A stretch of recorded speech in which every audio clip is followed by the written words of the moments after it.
ನಮಸ್ಕಾರ ಸ್ನೇಹಿತರೆ, ಎಲ್ಲ ವಿದ್ಯಾರ್ಥಿಗಳಿಗೆ ಈ ವಿಡಿಯೋಗೆ ಸ್ವಾಗತ. ನಿನ್ನೆ ರಾತ್ರಿನೇ ನೋಟಿಫಿಕೇಷನ್ ಬಿಟ್ಟ ತಕ್ಷಣ ನಾನು ವೆರಿಫಿಕೇಷನ್ ಸ್ಲಿಪ್ನ ರಿಲೀಸ್ ಮಾಡಿದ್ದಾರೆ ಅಂತ ಒಂದು ವಿಡಿಯೋ ಮಾಡಿದ್ದೆ. ಇವಾಗ ನೀವು ನೋಡ್ತಾ ಇರ್ಬೋದು. ಇವಾಗ ನಾನು ಏನು ತೋರ್ಸೋಕ್ಕೆ ಹೊರಟಿದ್ದೀನಿ ಅಂದರೆ UGCET 2024 ಸರ್ವರ್ ಎರರ್ ಬರ್ತಾಯಿದೆ. ಭಾಳಷ್ಟು ಜನ ಅದನ್ನ ಕೇಳ್ತಾಯಿದ್ರು, ಸರ್ವರ್ ಎರರ್ ಬರ್ತಾಯಿದೆ ಅಂತ. ಏನಿಲ್ಲ, 1 ಮಿನಿಟ್ ಆಗಲಿ 2 ಮಿನಿಟ್ ಆಗಲಿ ನೋಡಿ ಬಿಟ್ಟು ಚೆಕ್ ಮಾಡಿ, ಅದು ಬರ್ತಾ ಇರುತ್ತೆ. ಸೊ ನಾನು ಕೂಡ ನಿನ್ನೆಯಿಂದ ಚೆಕ್ ಮಾಡ್ತಿದ್ದೆ, ಬರಲಿಲ್ಲ. ಆದರೆ ಒಂದು 5 ನಿಮಿಷದ ಕೆಳಗೆ ನನಗೂ ಕೂಡ ಬಂತು. ನನ್ನ ವೆರಿಫಿಕೇಷನ್ ಸ್ಲಿಪ್ನ ನಾನು ನಿಮಗೆ ತೋರಿಸ್ತೀನಿ ಕೂಡ. ಇವಾಗ ನೀವು ಇಲ್ಲಿ ನೋಡ್ತಾ ಇರ್ಬೋದು, ಇದು ನನ್ನ ವೆರಿಫಿಕೇಷನ್ ಸ್ಲಿಪ್, ಓಕೆನಾ. ಈ ನನ್ನ ವೆರಿಫಿಕೇಷನ್ ಸ್ಲಿಪ್ನ ನೀವು ಬಿಟ್ಟು ಚೆಕ್ ಮಾಡ್ತಾ ಇರಬೇಕು. ಅವಾಗ ನಿಮಗೆ ಅವೈಲಬಲ್ ಸಿಗುತ್ತೆ, ಅದು ಸರ್ವರ್ ಎರರ್ ಬಂದರೂ ಕೂಡ ಸಿಗುತ್ತೆ. ನಾನು ನಿಮಗೆ ನಿನ್ನೆ ಏನೇನು ಹೇಳಿದೆಲ್ಲ ಸ್ಟೆಪ್ಸು, ಆ ಥರ ಫಾಲೋ ಮಾಡಿ ಪಕ್ಕ ಸಿಗುತ್ತೆ. ಈಗ ನಂತರ ಈ ವೆರಿಫಿಕೇಷನ್ ಸ್ಲಿಪ್ಪಿಂದ ಏನು ಯೂಸು ಅಂತ ನಿಮ್ಗೆ ಹೇಳ್ತೀನಿ. ವೆರಿಫಿಕೇಷನ್ ಸ್ಲಿಪ್ ಎದಕ್ಕೆ ಬೇಕಂದರೆ, ಆಪ್ಷನ್ ಎಂಟ್ರಿಗೆ ಇದು ವೆರಿಫಿಕೇಷನ್ ಸ್ಲಿಪ್ ಭಾಳ ಮುಖ್ಯ. ನೀವೇನು ಆಪ್ಷನ್ ಎಂಟ್ರಿ ಮಾಡಬೇಕಂದ್ರೆ ಈ ವೆರಿಫಿಕೇಷನ್ ಸ್ಲಿಪ್ ಬೇಕೇ ಬೇಕು. ಯಾಕೆ ವೆರಿಫಿಕೇಷನ್ ಸ್ಲಿಪ್ ಬೇಕನ್ನೋದನ್ನ ನಾನು ಈ ವಿಡಿಯೋದಲ್ಲಿ ಸಂಪೂರ್ಣವಾಗಿ ಹೇಳ್ತೀನಿ. ಯಾಕಂದರೆ ಬೇಕಾಗಿರೋದು 3 ರೀಸನಿಗೆ, ಓಕೆನಾ. ಇಲ್ಲಿ ನಿಮಗೇನು ಕಾಣ್ತಾ ಇರ್ಬೋದಲ್ಲ, option entry CET number, option entry app number, secret key. ಈ 3 ನಿಮಗೆ ಭಾಳ ಫುಲ್ ಇಂಪಾರ್ಟೆಂಟ್. ಯಾಕಂದರೆ ನೀವು ಅಲ್ಲಿ ಆಪ್ಷನ್ ಎಂಟ್ರಿ ಮಾಡಬೇಕಾದ್ರೆ ಗೊತ್ತಾ, ನಿಮಗೆ ಅಲ್ಲಿ ಆಪ್ಷನ್ ಎಂಟ್ರಿ CET ನಂಬರ್ ಕೇಳ್ತಾರೆ, ಅದನ್ನು ಕೊಡಬೇಕು. ಆಪ್ಷನ್ ಎಂಟ್ರಿ ಆ್ಯಪ್ ನಂಬರ್ ಕೇಳ್ತಾರೆ, ಅದನ್ನು ಕೊಡಬೇಕು. ಸೀಕ್ರೆಟ್ ಕೀನೂ ಕೊಡಬೇಕು. ಇವಾಗ ನಾನು ನಿಮಗೊಂದು ಹೇಳ, ಇದನ್ನ ನಾನು ಬ್ಲರ್ ತೋರಿಸ್ತಿದ್ದೀನಿ. ಏನಕ್ಕೆ ಗೊತ್ತಾ, ನಿಮ್ಮ ಒಂದು ಸೀಕ್ರೆಟ್ ಕೀ ನಂಬರ್ ಆಗಿರ್ಬೋದು, ನಿಮ್ಮ ಒಂದು ಆಪ್ಷನ್ ಎಂಟ್ರಿ ನಂಬರ್ ಆಗಿರ್ಬೋದು, ನಿಮಗೆ ಮಾತ್ರ ಗೊತ್ತಿರಬೇಕು. ನಂತರ ನೀವು ಯಾರಲ್ಲಿ ಅಪ್ಲಿಕೇಶನ್ ಹಾಕ್ಸ್ತೀರಿ ನೋಡಿ, ಅವರಿಗಷ್ಟೇ ಗೊತ್ತಿರಬೇಕು. ಯಾಕಂದರೆ ನಿಮ್ಮ ಸೀಕ್ರೆಟ್ ಕೀ ಬೇರೆಯವ್ರಿಗೆ ಗೊತ್ತಾಯ್ತು ಅಂದ್ಕೊಳ್ಳಿ. ಇವಾಗ ಬೇರೆಯವರು ಏನಾದರೂ ಆಪ್ಷನ್ ಎಂಟ್ರಿ, ಇವಾಗ ಫಸ್ಟ್ ಪ್ರೊಸೀಜರ್ ಹೇಳ್ಬಿಡ್ತೀನಿ. ಆಪ್ಷನ್ ಎಂಟ್ರಿ ಮಾಡಬೇಕಾದ್ರೆ ನೀವು ಇದನ್ನು ಕೊಟ್ಟು ಲಾಗಿನ್ ಆಗಿ ಆಪ್ಷನ್ ಎಂಟ್ರಿ ಮಾಡಬೇಕು, ಓಕೆನಾ. ಇದನ್ನು ಕೇಳ್ತಾರೆ ಅವರು, ಇದನ್ನು ಕೊಟ್ಟು ಲಾಗಿನ್ ಆದಮೇಲೆ ನೀವು ಆಪ್ಷನ್ ಎಂಟ್ರಿ ಮಾಡಬೇಕು. ಆವಾಗ ನೀವು ಲಾಗಿನ್ ಆಗಬೇಕಾದ್ರೆ ಇವಾಗ ಆಪ್ಷನ್ ಎಂಟ್ರಿ ನೀವೆಲ್ಲ ಮಾಡಿಬಿಡ್ತೀರ. ಫಾರ್ ಎಕ್ಸಾಂಪಲ್ ಆಪ್ಷನ್ ಎಂಟ್ರಿ ನಾನು ಅದನ್ನೇ ಸೆಲೆಕ್ಟ್ ಮಾಡಿಬಿಟ್ಟು ಅಂದ್ಕೊಳ್ಳಿ, ನಿಮ್ಮ ಸ್ಟೇಟಸ್ನ ಚೆಕ್ ಮಾಡಬೇಕಾಗುತ್ತೆ ನೀವು, ಆ್ಯಕ್ಟಿವ್ ಇದೆಯಾ ಇಲ್ಲ ಅಂತಂದು ಬಿಟ್ಟು. ಆಗ ನಂತರ ಅವಾಗ ಏನು ಮಾಡ್ತಾರೆ ಅಂದರೆ, ನಿಮ್ಮ ಸೀಕ್ರೆಟ್ ಕೀ ಮತ್ತು ಅಪ್ಲಿಕೇಶನ್ ನಂಬರ್ ಗೊತ್ತಿರೋರು ಎಲ್ಲ ಲಾಗಿನ್ನಾಗಿ ಕ್ಯಾನ್ಸಲ್ ಮಾಡಿಬಿಟ್ರೆ, 0 ಮಾಡಿಬಿಟ್ರೆ ಹಂಗೆ. ಸೊ ಅದಕ್ಕೆ ನಿಮ್ಮ ಆತ್ಮೀಯರಿಗಷ್ಟೇ ಶೇರ್ ಮಾಡಿ, ಭಾಳಷ್ಟು ಜನಕ್ಕೆ ಶೇರ್ ಮಾಡೋಕ್ಕೆ ಹೋಗಬೇಡ ಅಂತ ಹೇಳ್ತೀನಿ. ಫಸ್ಟು ಇವಾಗ ನಮಗೆ ತಲೆನೋವು ಇದ್ದಿದ್ದೆ option entry CET number, option entry app number, secret ಕೀನು, ಓಕೆನಾ. ಇದು ವೆರಿಫಿಕೇಷನ್ ಸ್ಲಿಪ್ನ ಮೊದಲನೇ ಹಂತ. ಈ ವೆರಿಫಿಕೇಷನ್ ಸ್ಲಿಪ್ ಇಷ್ಟೊಂದು ಇಂಪಾರ್ಟೆಂಟ್ ಯಾಕೆ ಅಂತ ಕೇಳೋದಾದರೆ, ಕೌನ್ಸಿಲಿಂಗ್ ಹೋಗ್ಬೇಕಾದ್ರೆ ಇದನ್ನು ತಗೊಂಡೋಗಬೇಕು. ನಂತರ ವೆರಿಫಿಕೇಷನ್ ಸ್ಲಿಪ್ಪು ಆಪ್ಷನ್ ಎಂಟ್ರಿಗೆ ಭಾಳ ಇಂಪಾರ್ಟೆಂಟ್, ಓಕೆನಾ. ಇಲ್ಲಿ ನಿಮಗೆ ಮೇಲೆ ಕಾಣಿಸ್ತಾ ಇರ್ಬೋದು ವೆರಿಫಿಕೇಷನ್ ಸ್ಲಿಪ್ ಯಾವುದಕ್ಕೆ ಬಿಡ್ತಾರೆ ಅಂತಂದು. ಇವಾಗ ನೀವು CETಯಲ್ಲಿ ಏನು ಮಾರ್ಕ್ಸನ್ನು ತೊಗೊಂಡಿರ್ತೀರಲ್ಲ, CETಯಲ್ಲಿ ಏನೇನೋ ರ್ಯಾಂಕ್ ತೊಗೊಂಡಿರ್ತೀರ ಅದನ್ನ ಇಲ್ಲಿ ಮೇಲೆ ತೋರಿಸಲಾಗಿದೆ. ಇಂಜಿನಿಯರಿಂಗ್ ಆಗಿರ್ಬೋದು, ಆರ್ಕಿಟೆಕ್ಚರ್ ಆಗಿರ್ಬೋದು, BNYS ಎಲ್ಲದರ ರ್ಯಾಂಕ್ ತೋರಿಸ್ತಿದೆ. ಇದು ನಂದೇ, ಓಕೆನಾ. ಈ ವೆರಿಫಿಕೇಷನ್ ಸ್ಲಿಪ್ಪು ನಂದೇ, ನಾನು ಕೂಡ CET ವಿದ್ಯಾರ್ಥಿ. ಈಗ ಒಂದು ಡೌಟ್ ಬರುತ್ತೆ ಎಲ್ಲರಿಗೂ, ಇಲ್ಲಿ ಯಾಕೆ ಗ್ಯಾಪ್ ಇದೆ, ನಂತರ ಇಲ್ಲಿ ಯಾಕೆ ಗ್ಯಾಪ್ ಇದೆ. ಯಾಕಂದರೆ ನಾವು ಅದನ್ನ ಅಟೆಂಡ್ ಮಾಡಿರಲ್ಲ. ಇವಾಗ ನಾನು ವೆಟ್ರನರಿ ಪ್ರಾಕ್ಟಿಕಲ್ ಬರೆದಿಲ್ಲ, ಅಗ್ರಿ ಪ್ರಾಕ್ಟಿಕಲ್ ಬರೆದಿಲ್ಲ, ಅದಕ್ಕೆ ನಂದು ಅದು ಬಂದಿಲ್ಲ, ಓಕೆನಾ.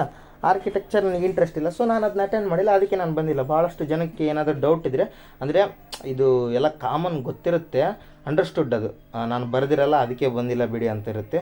ಈ ನಂತರ ವೆರಿಫಿಕೇಷನ್ ಸ್ಲಿಪ್ ಯಾವುದಂದರೆ, CET ನಂಬರ್ ಅಂತ ಏನು ಕಾಣ್ತಾ ಇದೆಯಲ್ಲ ನಿಮಗೆ, CET ನಂಬರು, ಈ ಕಡೆ ಅಪ್ಲಿಕೇಶನ್ ನಂಬರು.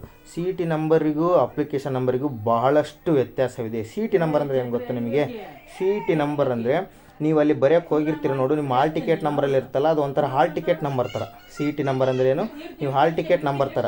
ಅಪ್ಲಿಕೇಶನ್ ನಂಬರ್ ಅಂದರೆ ನೀವು ಅಪ್ಲೈ ಮಾಡಬೇಕಾದ್ರೆ ಯಾವ್ದು ಬರೆದಿರ್ತೀರ, ಅಪ್ಲಿಕೇಶನ್ ನಂಬರ್ ಅಂದರೆ ನೀವು ಅಪ್ಲೈ ಮಾಡಬೇಕಾದ್ರೆ ನಿಮಗೆ ಕೊಟ್ಟಿರ್ತಾರೆ. ಸಿಂಪಲ್ಲಾಗಿ ಹೇಳ್ಬೇಕಂದ್ರೆ ಫಸ್ಟ್ 2 ಡಿಜಿಟ್ ಏನೋ ನಂಬರ್ ಇರುತ್ತೆ. ಫಸ್ಟ್ 2 ಡಿಜಿಟ್ ನನ್ನ 39 ಇದೆ. ನಂತರ ನಂದು SLC ರಿಜಿಸ್ಟರ್ ನಂಬರ್ ಇದೆ, ಹೌದಾ. ಇಷ್ಟೇ ಅಪ್ಲಿಕೇಶನ್ ನಂಬರಿಗೂ CET ನಂಬರಿಗೂ. ನಿಮ್ಮದೆಲ್ಲ ಇದು ಕೇಳಬೇಕಾದ್ರೆ ಅಪ್ಲಿಕೇಶನ್ ನಂಬರಿಗೆ ಕೇಳಿದೆ. ವೆರಿಫಿಕೇಷನ್ ಸ್ಲಿಪ್ ಡೌನ್ಲೋಡ್ ಮಾಡಬೇಕಾದ್ರೂ ಅಪ್ಲಿಕೇಶನ್ ನಂಬರ್ ಕೇಳಿದೆ. ಮತ್ತು ನಿಮ್ಮ ಸ್ಪಾಟ್ ರ್ಯಾಂಕ್ ಚೆಕ್ ಮಾಡಬೇಕಾದ್ರೂ ಅಪ್ಲಿಕೇಶನ್ ನಂಬರ್ ಕೇಳಿದೆ ಹೊರತು CET ನಂಬರ್ ಎಲ್ಲೂ ಕೇಳಿಲ್ಲ. CET ನಂಬರ್ ಕೇಳಲ್ಲ. CET ನಂಬರ್ ಅದೇನು ನಿಮ್ಮದು ಜಸ್ಟ್ ಹಾಲ್ ಟಿಕೆಟ್ ನಂಬರ್ ಇದ್ದ ಹಾಗೆ. ನಂತರ ಇಲ್ಲಿ ನನ್ನ ನೇಮ್ C ಪುನೀತ್ ಕರೆಕ್ಟ್ ಇದೆ, ನ್ಯಾಷನಾಲಿಟಿ ಇಂಡಿಯನ್. ಆದರೆ ನಿಮಗೆ ಫಸ್ಟಿಗೆ ಒಂದು ಬಿಟ್ಟಿದ್ರು, ಓಕೆನಾ. ನಿಮ್ಮದು ಏನಾದರೂ ಕುಂದುಕೊರತೆ ಪೋರ್ಟಲ್ ಲಿಂಕ್ ಅಂತ ಬಿಟ್ಟಿದ್ರಲ್ಲ, ಅದರಲ್ಲಿ ನೀವು ಇವಾಗ ಹೈದರಾಬಾದ್ ಕರ್ನಾಟಕ ಕನ್ನಡ ಮೀಡಿಯಮ್ಮು ಭಾಳಷ್ಟು ಒಂದು ಕೋಟನ ಹಾಕಿರ್ತೀರ. ಆ ಕೋಟನ ಯಾವ್ಯಾವ ಕರೆಕ್ಟ್ ಇದಾವೆ ಯಾವ್ಯಾವ ಬಿಟ್ಟಿಲ್ಲ ಅಂತಂದು ಪೋರ್ಟಲ್ ಲಿಂಕ್ ಕುಂದುಕೊರತೆ ಪೋರ್ಟಲ್ ಲಿಂಕ್ ಅಂತ ಬಿಟ್ಟಿದ್ರು. ಅದರಲ್ಲಿ ನೀವು ಚೆಕ್ ಮಾಡ್ಕೋಬೇಕಿತ್ತು. ಚೆಕ್ ಮಾಡಿಕೊಂಡು ಯಾರ್ಯಾರು ಕರೆಕ್ಟ್ ಇದೆ ಓಕೆ, ಯಾರ್ಯಾರು ಕರೆಕ್ಟ್ ಇಲ್ಲ ಬೆಂಗಳೂರು KEA ಆಫೀಸಿಗೆ ಹೋಗಿ ಬನ್ನಿ ಅಂತ ಹೇಳ್ತಿದ್ರು. ಭಾಳಷ್ಟು ಜನ ಆಫೀಸಿಗೆ ಹೋದರು, ಎಲ್ಲದು ಕೂಡ ಭಾಳಷ್ಟು ಜನ ಬಂದಿರೋದ್ರಿಂದ QR ಕೋಡ್ನ ಸ್ಕ್ಯಾನ್ ಮಾಡಿಕೊಂಡು ಇದು ಮಾಡಿದ್ರು. ಓಕೆನಾ. ನಂತರ ಇಲ್ಲಿ ನೀವೆಲ್ಲ ಚೆಕ್ ಮಾಡ್ಕೋಬೇಕಾಗತ್ತೆ. ನೋಡಿ ನಂದು ಯಾವ್ದು ಕೋಟ ಬಂದಿದೆ ಅಂದರೆ ನಿಮಗೆ ಇಲ್ಲಿ ಕಾಣಿಸ್ತಾ ಇರ್ಬೋದು. ಕನ್ನಡ ಮೀಡಿಯಮ್ ಬಂದಿದೆ, ಕನ್ನಡ ಮೀಡಿಯಮ್ ಬಂದಿಲ್ಲ, ಹೈದರಾಬಾದ್ ಕರ್ನಾಟಕ ಬಂದಿದೆ. ಇದರಿಂದ SC caste with Hyderabad Karnataka ಭಾಳಷ್ಟು ಕೋಟಗಳನ್ನ ಕ್ಲೈಮ್ ಮಾಡೋದ್ರಿಂದ ನಿಮಗೆ ಜಲ್ದಿ ಸೀಟ್ ಸಿಗೋ ಸಾಧ್ಯತೆ ಇರುತ್ತೆ. ಒಳ್ಳೆ ಪ್ಲೇಸ್ಗೆ ಗೌರ್ಮೆಂಟ್ ಕಾಲೇಜಸ್ಗೆ ಸೀಟ್ ಸಿಗುತ್ತೆ. ಓಕೆನಾ. ಇಲ್ಲಿ ಇದನ್ನು ತೋರಿಸಲ್ಲ, ನಾನು ಬ್ಲರ್ ಮಾಡಿದ್ದೀನಿ ನೋಡಿ. ಇಲ್ಲಿ ಪ್ಲೀಸ್ ನೋಟ್ ಅಂತ ಕೊಟ್ಟಿದೆ, ಪ್ಲೀಸ್ ತೋರಿಸ್ತೀನಿ.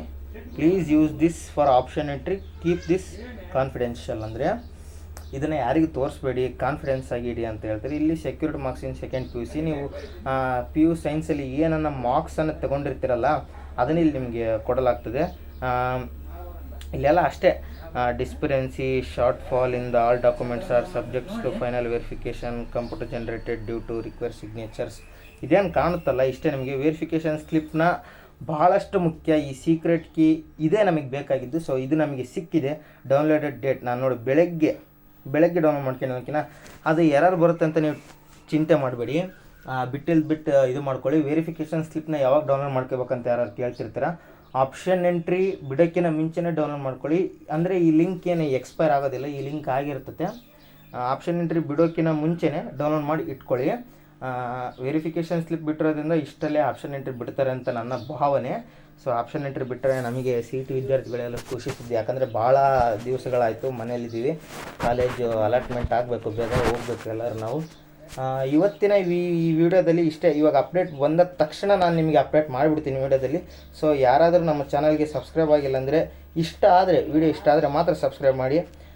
ಮತ್ತು ನಿಮ್ಮ ಫ್ರೆಂಡ್ಸಿಗೂ ನೀವು ಸಬ್ಸ್ಕ್ರೈಬ್ ಮಾಡಲಿಲ್ಲ ಅಂದ್ರೆ ಚಿಂತಿಲ್ಲ, ನಿಮ್ಮ ಫ್ರೆಂಡ್ಸಿಗೆಲ್ಲ ಶೇರ್ ಮಾಡಿ, ಅವರಿಗೂ ಕೂಡ ಮಾಹಿತಿ ಗೊತ್ತಾಗಲಿ. ಈ ವೆರಿಫಿಕೇಷನ್ ಸ್ಲಿಪ್ ಅಂದರೆ ಏನು, ಇದರ ಕೆಲಸ ಏನಂತ ನಿಮಗೆ ಗೊತ್ತಾಗಬೇಕು. ಸೊ ಇಷ್ಟೊತ್ತವರೆಗೂ ವಿಡಿಯೋ ನೋಡೋದಕ್ಕೆ ತುಂಬ ಧನ್ಯವಾದಗಳು. So thank you for watching.